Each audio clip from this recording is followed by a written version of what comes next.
తల్లికి మరియు బిడ్డకి ఇద్దరికి లాభాలు ఉన్నాయి. తల్లికేమో ప్రెగ్నెన్సీ టైంలో చాలా బరువు పెరిగిపోవడం వల్ల బిడ్డ పుట్టిన తర్వాత తల్లిపాలు ఇవ్వడం వల్ల తల్లి అనేది బరువు తగ్గడంలో ఉపయోగపడుతుంది. అలాగే తల్లి మానసికంగా శారీరకంగా చాలా బాగా ఉండడానికి ఉపయోగపడుతుంది. అలాగే తల్లికి ఎటువంటి వ్యాధులు రాకుండా ఉపయోగపడుతుంది. వ్యాధులు అంటే రొమ్ము క్యాన్సర్ కానీ అండాశయం క్యాన్సర్ కానీ ఇలాంటివి రాకుండా ఉంచుతుంది.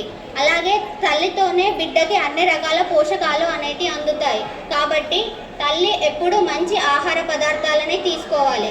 అలాగే బిడ్డకి కూడా చాలా ఉపయోగాలు ఉన్నాయి. బిడ్డకి రోగనిరోధక శక్తి అనేది పెరుగుతుంది. ఎటువంటి వ్యాధి బిడ్డకు వచ్చినా కానీ బిడ్డ తట్టుకునే అంత శక్తి బిడ్డలో ఉంటుంది. అందుకే మనం ఎప్పుడు తల్లిపాలే ఇవ్వాలి. 6 నెలల వరకు బిడ్డకి తల్లిపాలే అందజేయాలి. ఇతర ఏ ఆహార పదార్థాలు అని ఇవ్వకూడదు. 6 నెలల తర్వాత తొందరగా జీర్ణమయ్యే పదార్థాలతో పాటు తల్లిపాలు ఇవ్వాలి. అలాగే బిడ్డ ఇప్పుడే కాదు భవిష్యత్తులో కూడా బిడ్డకి తల్లిపాలు అనేటివి చాలా ఉపయోగపడతాయి.